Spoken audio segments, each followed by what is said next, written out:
जय हिंद। कल साबका संघर्ष कमेटी तरन तारण ने दिल्ली में मीटिंग किया और अभी फ़िलहाल पूर्णतया धरने को समाप्त कर दिया गया है। और संभवतः जैसा कि पहले बता चुके हैं कि चुनाव में उतरेंगे और चुनाव के बारे में और भी कुछ खबरें हैं जो आपको आगे वीडियो में मिलेगी। जय हिंद, जय भारत।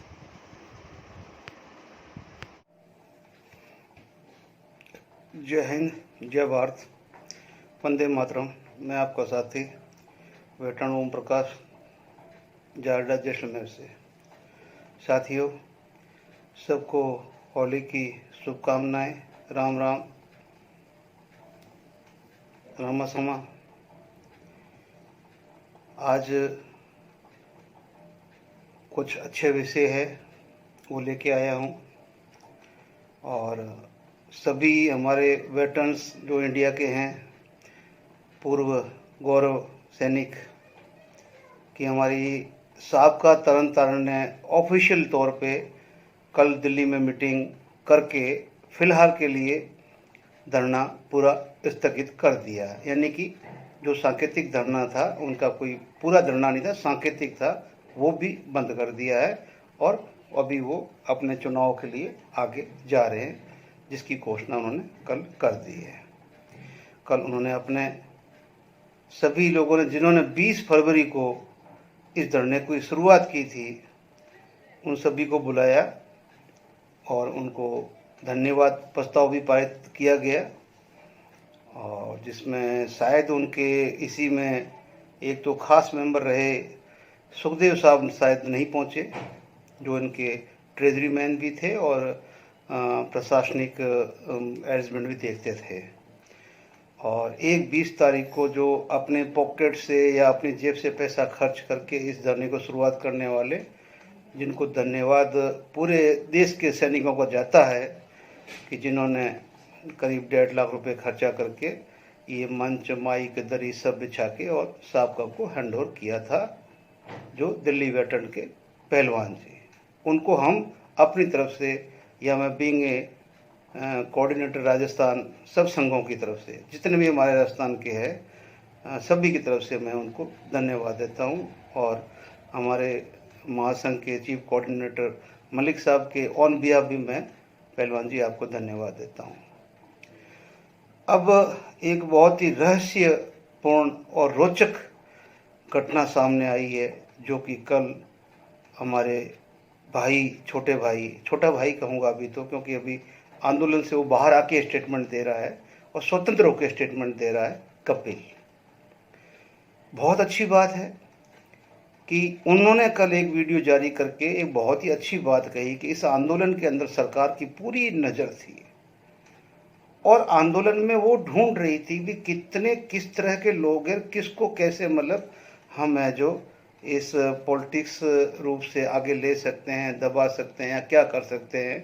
तो इन्होंने मतलब करते करते करते पक्ष और विपक्ष सब ने ही मतलब 3 आदमियों की छंटनी की पूरे इस साल के अंदर, क्योंकि चुनाव तो अभी शुरू हुआ है। और छंटनी करने के बाद में 3 आदमी चिन्हित किए गए, जिनके अंदर मतलब अपने पंजाब के हरपाल जी, दिल्ली के नलिन तलवार जी और हरियाणा झज्जर के हमारे कपिल भाई। अब क्या होता है कि विपक्ष का तो मुझे नहीं पता इनका आपस का क्या क्या नहीं, लेकिन जो रूलिंग पार्टी के बोलते हैं कि बहुत सीनियर कौन हो सकता है, अब नाम लो मत लो, लेकिन वो बंदा खुद बोल रहा है कि बहुत सीनियर आदमी ने, उस नेता ने, बहुत सीनियर नेता जो मतलब रूलिंग पार्टी का, इनके पास में कई संदेश भेजे हैं मेरे भाई कपिल के पास में। और वो ये भी बताते हैं कि भाई मेरे झज्जर की झुंझुनू के बाद में दूसरी संख्या है कि जी 18 लाख वोटर में से 9 लाख वोटर फौजी है और उनको लोकसभा चुनाव लड़ने के लिए, और यहाँ तक बताया गया कि भी ऐसा मौका दोबारा नहीं आता है। और उस आदमी ने वो बोल रहा कि भी मैंने अपने सैनिक हित में उस लोकसभा के चुनाव को त्याग दिया।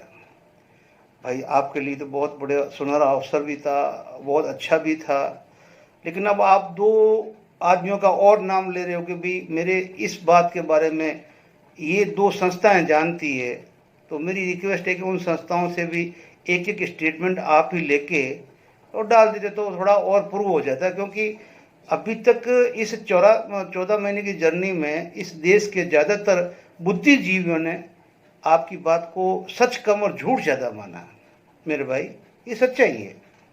अब ठीक है, आप वो जो थोड़े बहुत जो आपके व्यूवर है उनको देख के मत सोचो क्या होता क्या नहीं होता। ये आपको सब पता कि आपकी कितनी कॉल पे कौन कोई देश से बंदा नहीं पहुंचा था। आप सोचो ना कि हमने अब 23 जुलाई को जो हमारा हुआ था आंदोलन रैली, तो उस तरह का तो नहीं हो पाया ना कभी भी, वापस कभी नहीं हो पाया। क्योंकि उसमें कौन था? एफईए था, और एफईए में सारे घटक थे। तो कोई एक साबका तरन तारण की आवाज़ से लोग नहीं आए थे, पूरे एफईए के घटकों ने वो की थी। तो उसको उसका क्रेडिट सबको जाता है। और वैसी दोबारा कभी जंतर मंतर में वहाँ सैनिकों के द्वारा वैसी रैली कभी हुई नहीं। आप बोल रहे हो कि 23 को नहीं 25 को, कौन सी हुई थी उस वीडियो में? आप 25 की बोल रहे हो, जुलाई की। लेकिन मेरे भाई ये मौका चूको मत। अगर आपके पास में अगर वोट देने वाले हैं तो पार्टी को भाड़ में जाने दो, राजनीति को भाड़ में जाने दो। लेकिन जैसे मेरे भाई अरबाल ने बोला है कि भाई हमारे पास जो भी फंड बचा कुचा था वो सब भी खत्म हो चुका है, अभी कुछ नहीं बचा हमारे पास में। और जो 4 पैसे लास्ट टाइम में जो 1-2 महीना खींचा भी गया धरने को, तो पंजाब से पैसे लगाए गए। और ये सच भी है, हो सकता है, इसको मना नहीं किया जा सकता। लेकिन मेरे भाई अफसरों को हमेशा बुलाना चाहिए, ये कोई गलत नहीं है। अगर आपको वोटिंग देने वाले हैं तो आपको नामांकन तो करना ही चाहिए। और नामांकन के बदले जैसे जिन पार्टियों ने हमारे को दगा दिया है, तो दगे के बदले अगले आंदोलन के लिए अगर आपका फॉर्म वापस खिंचवाते हैं तो आप आराम से बोलो भाई मुझे आंदोलन चलाना है, पैसे यहाँ पर ये चीज़ रख दे, ये रख दे यहाँ पे, और ये पैसा सैनिकों के उसके लिए जाएगा। अब मेरे भाई सच ये है या झूठ है पता नहीं है, लेकिन जो साल भर से एफईए के अध्यक्ष अर्जुन सिंह साहब को जो तो टिकट दिला रहा था, उनको तो किसी कुतिया ने भी नहीं पूछा, किसी पार्टी ने नहीं पूछा। अब हमारी भी बेइज्जती हो रही थी यार कि हमारा वो भाई बगैर जांच पड़ताल तो ऐसे कोई स्टेटमेंट दे ही नहीं सकता है। कहीं न कहीं तो अर्जुन साहब का लिंक है, तभी तो ये इतना जोड़ तोड़ ताल ठोक के, और पूरा 5-6 महीने से ऐसा कोई दिन नहीं है, ऐसा कोई वीडियो नहीं जब उसको बीजेपी की गोद या राष्ट्रीय गोद ये नहीं कहा गया। लेकिन उस बंदे का तो किसी से कोई संपर्क नहीं निकला, ना किसी ने उसको ऑफर किया, ना कोई बात। वो तो अभी भी अपने संन्यास में चल रहा है, ना कभी उसने पार्षद का ही फॉर्म भरा, ना आज उसको कोई पार्टी पूछ रही है। नहीं आओ, कम से कम भाई जो तू बोल रहा था तो वो कहाँ से सच था? तूने कई विधायक सीटें हरियाणा की गिनाई, जयपुर की सांसद सीटें गिनाई, वो तो कहीं कुछ नहीं भैया, सब उफ उफ उफ। कहीं तो सच कर। और तेरी बड़ी बात कितनी सच है वो भी तो ही जाने, तेरा काम जाने। अब तेरे को बीजेपी ने, इतनी बड़ी पार्टी ने तेरे से डर के और टिकट दे रही है, तो यार मैं तो होता था भाई सब ऐसे, मैं तो चला जाता। खैर वो तेरी बात है, तू जाने। लेकिन झूठ के कोई पाँव नहीं होते हैं, सच को साबित करने की जरूरत नहीं होती कि सच हमेशा सच ही होता है। अब राठौड़ साहब के बारे में तूने कितना झूठ बोला, कितना सच बोला, वो सब पब्लिक के सामने अभी है कि राठौड़ साहब को कोई पार्टी नहीं पूछ रही है, ना तो कांग्रेस पूछ रही है, ना बीजेपी पूछ रही है, ना लोकल पूछ रही है, ठीक है ना। और हमने तो वीर सिंह चौहान को बोला भाई आइए जयपुर आइए, अभी आप, हमें तो कोई पूछ नहीं रहा है, आओ हम मिलके आपके साथ में कुछ देखते हैं, कुछ होता है तो हमने उनको यही बोला कि भाई आपका रास्ता हमने गलत कभी कहा नहीं है, आप ही लड़िए और मिलिए सबसे। तो कल जयपुर आए, आज उनकी शायद वहाँ जयपुर में मीटिंग होगी और ऑनवर्ड हो सकता है। जैसे मेरी बात हुई तो मैंने उनको बोला भाई आप झुंझुनू भी जा सकते हो, हमारे जो झुंझुनू के अध्यक्ष वगैरह है वो भी आपको मोटिवेट ही करेंगे, कोई आपको डाउन नहीं करेगा। अभी खड़ा कोई होता है नहीं होता है वो बात अलग है, लेकिन आपके रास्ते को कोई गलत नहीं बोल रहा है। ये होगी वीर सिंह साहब की बात। अब वीडियो कितना लाख लेके पता नहीं कोई भाग गया और कोर्ट का फैसला आ गया। अब यार इस बातों की कोई बात रहा नहीं है। तुम पता नहीं कितनों को चोर बनाओगे, वो भाग लाख इतने लाख लेके वो भाग गया, वो भाग गया, वो भाग गया, लेकिन खुद तो बोलो कि हमने इतना खर्च कर दिया। आप तो कहीं भागे नहीं होने यार, वहीं बैठे हो। तो आप अपनी भी टोटल करके बोलो कि हमने इतना खर्च कर दिया तो हम लोग बाकी लेके भाग गए। ठीक है, इसी के साथ में मेरे भाइयों, वीडियो को प्लीज मेरी हाथ जोड़ के विनती, थोड़ा सा आगे और देख लीजिए। थोड़ी सी हम बात कर लेते हैं शहीदों की, भिवानी के शहीदों का 4 दिन अनशन आंदोलन जो भी चला था, और आंदोलन अच्छा चला। महेश चौहान ने वीडियो डाले और अच्छे वीडियो डाले, और वो सारी स्थिति बताई, जो भी बताई, परिस्थिति बताई, लेटर बताए, जो भी बताए। दिल्ली से CCN न्यूज भी आया, भदौरिया साहब ने भी कवर किया, जो भी उनको भेजा गया, बाकी ने भी भेजा गया, अशोक ने भी किया, हमने भी किया, और मैंने भी 4 दिन कंटिन्यू वीडियो चलाए। अब चौथे दिन अगर मान लो मेरे पास में कोई बंदा बोलता कि भाई वहाँ पे कोई लीग गड़बड़ कर रहा, तो मैंने लीग के अध्यक्ष को 2 शब्द कह दिए थे कि भाई साहब आपको मतलब शर्म आनी चाहिए, आपको शहीदों के मामले में राजनीति नहीं करनी चाहिए। अब उस साहब को, जिसको मैंने ये शब्द बोले, अगर वो मेरा वीडियो देखे तो मैं उस साहब को ये कहना चाहूँगा कि मेरे साहब पहले तो हाथ जोड़ के आपसे माफ़ी है। क्यों माफ़ी है?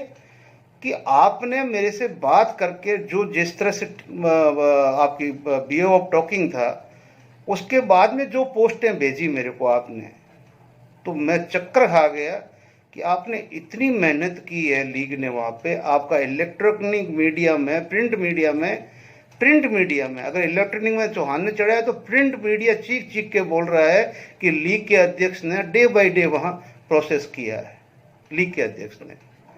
और ऐसा नहीं है कि साथ में IO के जो पद अध्यक्ष हरियाणा के और जो अध्यक्ष सिंगर साहब है, उन्होंने भी CM को, डिस्ट्रिक्ट कलेक्टर को, सबको चिट्ठी लिखी है, तो सबने मिली भगत किया है। अभी ये चौहान जो वहाँ जो न्यूज़ 24 के चलाते हैं, उनके लिए आज भी ये प्रश्न है, उस दिन भी यही प्रश्न था, चौथे दिन भी, कि भाई आप लीग के हो या नहीं हो तो लीग ने ऐसा क्या किया है वो आप पब्लिक को बताइए। क्यों कि चौथे दिन ही दोपहर के बाद में ये मरमरिंग बाहर क्यों निकली, और मरमरी बाहर आई, अगर यहाँ जैसलमेर तक नहीं आती तो मैं लीग के अध्यक्ष को इतना शब्द भी क्यों बोलता, वो किस लिए बोला। और आप अगर सच्चे लीग के हो, लीग के आप ID कार्ड बता रहे हो, तो आपको तुरंत मेरे वीडियो को कंडेम करना था कि जडेजा साहब आप जो बोल रहे हो गलत बोल रहे हो। हमारे साथ में लीग का अध्यक्ष कंधे से कंधा मिला के खड़ा, आपने ऐसा ये बोलना आपका काम था, न कि लीग के अध्यक्ष का या लीग के बाकी लोगों का था। उस दिन के बाद में आज दिन तक ऐसा कोई दिन नहीं गया जब तक 4 से 5 फोन मेरे पास में हरियाणा लीग के नहीं आए। क्या कसूर भाई? इतना ही तो कहानी कि अध्यक्ष साहब ऐसा है तो आपको शर्म आनी चाहिए, और आपने नहीं किया है तो साहब काहे की शर्म है? आपकी मेरी टॉकिंग हुई है, आपने बोला साहब आपने ऐसा शब्द बोला, तो मैंने पहला वर्ड आपको क्या बोला? सॉरी साहब माफ करना। जब इतना वर्ड मैंने बोल दिया तो साहब आप मैच्योर्ड है, you are also JCO, senior JCO, तो आप भी कम से कम इतना सोचते कि भाई देखो अगले ने मेरे बोलते ही सॉरी बोल दिया, तो मेरे में कोई अक्कड़ तो थी नहीं, फिर आपकी हमारी टॉक हुई वो गलत हुई, नहीं होनी चाहिए थी। लेकिन चौहान के लिए आज भी प्रश्न है कि वो लीग की वो बातें या तो बताए, और या फिर पब्लिक की वीडियो बना के लीग की तरफ से डाले कि नहीं हमारे इस आंदोलन के अंदर कंधे से कंधा मिला के लीग खड़ा, लीग की कोई गलती नहीं है, ये महेश चौहान बोल रहा है। अब आपको ये बोलना चाहिए, तब जाके मेरा और लीग के अध्यक्ष का दोनों का चेहरा साफ होगा, नहीं तो हम दोनों का मुंह काला करने वाला चौहान साहब आप है। आप एक वर्ड बीच में वीडियो चढ़ा देते आप कि नहीं ओम प्रकाश जी ऐसा नहीं है, आप गलत वीडियो मत फैलाओ। लीग हमारे साथ में कंधे से आपने क्यों कंडेम नहीं किया? आपसे मैंने 3 वीडियो में एक ही प्रश्न पूछा, लीग ने क्या गलती की है? आप लीग के हो या नहीं हो? डाउट हुआ ना मेरे को भी, मुझे तो नहीं पता था कि आप लीग के हो। तो आपने एक पक्ष दिखाया, दूसरा पक्ष लोगों ने जो हम तक पहुंचाया वो सच या झूठ तो छोड़ो, आप तो रख सकते थे, मीडिया के बंदे हो, ठीक है ना। इसलिए मैं आपसे कोई संपर्क करके कोई मेरे को आपसे कोई किसी से कोई वो अवार्ड नहीं लेना है ना। मैं किसी को बोलता हूँ मेरा वीडियो फॉरवर्ड करो, मेरा वो करो, सब्सक्राइब करो। भाई जिस पे बात पहुंच जाए, अगर सही बोल रहा हूँ तो मंथन करो, आगे बढ़ो। हमारा टेम्परेरी धरना खत्म हुआ है। हम लोग अभी भी ये आचार संहिता खत्म होते ही दोबारा वापस बैठेंगे। वही साहबका ने बोला, वही हम बोल रहे हैं, वही हमारा महासंघ बोल रहा है। सरकार के साथ हमारा कोई अभी खत्म नहीं हुआ है। अब हम हैं जो दिग्गज वीरांगना महासंघ के तौर पे आगे आएंगे, और साहब का अगर कोई शर्तें नहीं रखेगी तो हमारे आगे बुद्धिजीवी सोचेंगे कि भी बगैर शर्तें अगर उनके साथ काम करना है, वो हमारे साथ आते हैं तो ठीक है, और नहीं आते हैं तो उनकी मर्जी है। लेकिन महासंघ अब पीछे नहीं हटेगा। जैसे मैंने मेरे सभी सीनियर से, बुद्धिजीवियों से बात की कि भाई अपने को तो अपना आंदोलन आगे लेके बढ़ना है, और जब तक मांगे पूरी नहीं होती है हम आगे बढ़ते रहेंगे, ठीक है ना। तो मैं इस वीडियो को यहीं समाप्त करता हूँ, काफ़ी लंबा हो गया है। और साहब को चुनाव की, और हो सकता मेरे कई भाइयों को अब साहब का वालों को टिकट भी मिलेगी, और काफ़ी चर्चित हो चुके हैं, वो देश की हीरो है। और एक बात और मैं लास्ट में कहना चाहता हूँ साहब के उस प्रवक्ता को जिसने बोला पंजाब की साहब के बगैर कहीं तुम्हें न्याय नहीं मिलेगा। तो साहब इतना अहम ठीक नहीं है। एक अकेला पंजाब ही मतलब बाकी फौजियों को न्याय दिला सकता है, तो बाकी तो सब मरे हुए हैं। वो तो कोई आंदोलन है ही नहीं उनका, तो वो तो वैसे ही है। तो ठीक है, जब आप दिला दोगे तो हम ले लेंगे, हम मना थोड़ी करेंगे साहब, लेकिन इतना अहम ठीक नहीं है। जय हिंद, जय भारत। एजेंसियों ने जो रिपोर्ट मालूम था कि हाँ ये व्यक्ति की उम्र कम है, कपिल फौजी की, और इसके हो सकते हैं कि राजनीति के कीड़े हों, तो इससे संपर्क किया जाए। दोस्तों मेरे पास में ऐसी कोई राजनीतिक पार्टी नहीं है जिसके बड़े ओहदे पे बैठे हुए पीए का फोन नहीं आया। और उस दिन मैं आश्चर्यचकित रह गया कि वर्तमान सरकार के एक सबसे बड़े व्यक्ति का मेरे पास में फोन आया कि आपसे नेताजी मिलना चाहते हैं, समय बताओ कब मिलोगे। मैं इतना छोटा सा एक इंसान, मेरे से समय मांग रहे। मैंने कहा कि सर हमारी पूरी कोर कमेटी जाएगी, जो फेडरेशन बनी है, आप कोई भी गवर्नमेंट का लेटर निकाल लो और हम बात करने के लिए तैयार है। निमला नहीं आपसे मिलना चाहते हैं। मैं सर मैं तो नहीं आ सकता। निमला कभी जिंदगी में कभी कभी मौके मिलते हैं, मौके को ले ले तू। मैं भी होपकोक हो गया कि यार मौका तो है। मैं सर क्या मौका है? अरे भाई तू अपनी खुद की मांगों को लोकसभा राज्यसभा में उठा सकता, क्या तक क्या से क्या है, क्या करेंगे नेताजी क्या? क्योंकि उनको मालूम था कि कपिल फौजी जिस जिले से है, क्योंकि रोहतक लोकसभा लगती है, रोहतक लोकसभा में 19 लाख के करीब वोट हैं, उसमें से 9 लाख पूर्व सैनिकों की वोट है। झुंझुनू राजस्थान के बाद में झज्जर में सबसे ज्यादा पूर्व सैनिक है, और दोनों की भाई नाम राशि भी एक ही है, झुंझुनू और झज्जर, देश में ये दोनों डिस्ट्रिक्ट। मेरे पास में वो सबसे बड़ा मौका था। मेरे पास में कुछ व्यक्ति भी भेजिए कि आप बात कर लो, या जो वहां पर जिनकी ड्यूटी रहती थी उन्होंने भी कहा कि आपके पास में फोन आया है, आप बात करो। कपिल भाई आपने क्या है यार, ऊंचे बढ़ो, अपनी मांग उठाओ, ये करो वो करो। सैनिक भाई आपका भाई बिका नहीं, ना टूटा, ना झुका, ना कुछ और। यहां तक मैं कहना चाहूंगा आज, क्योंकि अब तो हम खुले हो गए और आज हमने ये बातें रखनी चाहिए सैनिक समाज के अंदर। उस समय इसलिए नहीं रख सका कहीं आंदोलन को कोई चोट ना पूछे। और लोग, अगर मैं ये कहूं कि मेरे को लोकसभा टिकट के लिए ऑफर किया गया है तो मैं बाद में कितनी सफाई देता रहूं, फिर लोग ये कहेंगे नहीं इसका कोई ना कोई संपर्क हो सकता है, ये जबकि मैं सच्चाई बोल रहा हूं, इसका संपर्क हो सकता है, ये आंदोलन को कोई झटका दे सकता है।